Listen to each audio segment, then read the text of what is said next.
Hello, എവിടെ എല്ലാവരും? ഇവിടെ ശ്രുതിയാണ്. ഇന്ന് കർക്കിടക വാവ് ബലിയായിരുന്നല്ലോ. അപ്പോൾ ഇന്ന് നമ്മൾ എല്ലാവരും നമ്മളുടെ പിതൃക്കളെയൊക്കെ ഓർക്കേണ്ടുന്ന ഒരു ദിവസം കൂടിയാണ്. നാട്ടിലാവുമ്പോൾ ബലിയൊക്കെ ഇടുമായിരുന്നു. എൻ്റെ വീട്ടിലൊക്കെ എനിക്ക് നല്ല ഓർമ്മയുണ്ട്. ഈ ഒരു ഇളയതിനെയൊക്കെ വീട്ടിൽ വിളിച്ച് വരുത്തി അവർ ബലി ഇടുമായിരുന്നു, വീട്ടിൽ വെച്ച് തന്നെ. പക്ഷേ ഇവിടെ നമുക്ക് അങ്ങനെയുള്ള അത്രയും സാഹചര്യമൊന്നുമില്ല.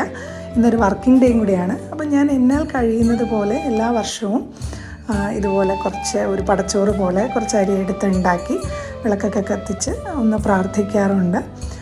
ഞാനതിന് ഒരുപാട് വിശ്വസിക്കുന്നു കേട്ടോ. കാരണം നമ്മളുടെ പിതൃക്കളുടെ എല്ലാവരുടെയും ഒരംശം നമ്മളിലും ഉണ്ടല്ലോ. അപ്പം വർഷത്തിൽ ഒരു ദിവസമെങ്കിലും അവരെ എല്ലാവരെയും, നമുക്ക് ഓർമ്മയുള്ള എല്ലാവരെയും ഒന്ന് ഓർത്ത് പ്രാർത്ഥിക്കുന്നത് വലിയൊരു നല്ല കാര്യമായിട്ട് തന്നെ ഞാൻ വിശ്വസിക്കുന്നു. ഞാനിങ്ങനെ ചോറ് കുറച്ച് കുഴച്ചുണ്ടാക്കിയിട്ട് അതിനകത്ത് കുറച്ച് എള്ളും നെയ്യും കുറച്ച് മുന്തിരിങ്ങയും ഒക്കെ ഇട്ടാണ് ഞാൻ എടുത്തത്. എന്നിട്ട് കുറച്ച് പൂവൊക്കെ പറിച്ച്, ഈ ഒരു സമയമായതുകൊണ്ട് നമുക്ക് ഗാർഡനിൽ കുറച്ച് പൂവൊക്കെ പറിക്കാനായിട്ട് കിട്ടും.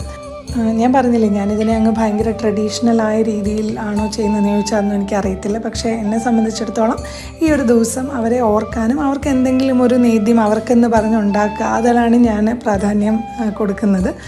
അപ്പോൾ ഇത് കാണുന്ന ചിലർ വിചാരിക്കും ഇങ്ങനെയല്ലല്ലോ ചെയ്യേണ്ടുന്നത്, ബലിയിടേണ്ടുന്നതെന്നൊക്കെ വിചാരിക്കുമായിരിക്കും.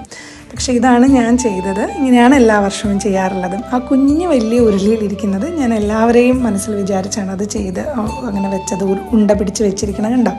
പിന്നെ കുഞ്ഞിനകത്ത് ഞാൻ വേറൊരു ഉരുള ആക്കി വെച്ചിട്ടുണ്ടായിരുന്നു. അത് അപ്പൂൻ്റെ അമ്മ 2 വർഷം മുൻപ് മരിച്ചു പോയിരുന്നു. അപ്പം അമ്മയുടെ ഫോട്ടോയുടെ മുൻപിൽ കൊണ്ടുവയ്ക്കാൻ വേണ്ടിയിട്ടാണ് ചെറുത് ചെയ്തത്. അമ്മയുടെ ഫോട്ടോ ഇരിക്കുന്നത് മേളിലത്തെ നിലയിലാണ്. അപ്പോൾ അവിടെയും ഞാൻ കുറച്ച് പൂക്കളും വെച്ചു, വിളക്കും കത്തിച്ച് ഒരു ഉരുള അവിടെയും വെച്ച് ഞാൻ അമ്മയായിട്ടുള്ള ഒരുപാട് കാര്യങ്ങളും മൊമെൻറ്റ്സ് എല്ലാം ഞാൻ ഓർത്തു. കുഞ്ഞുങ്ങളെയും വിളിച്ചുകൊണ്ട് നിർത്തി അമ്മയുടെ അടുത്ത് നിർത്തി കുറച്ച് നേരം പ്രാർത്ഥിപ്പിച്ചു. അപ്പോൾ ഇത്രയേ ഉള്ളൂ ഇന്നത്തെ ഒരു കുട്ടി വിശേഷം. ബൈ.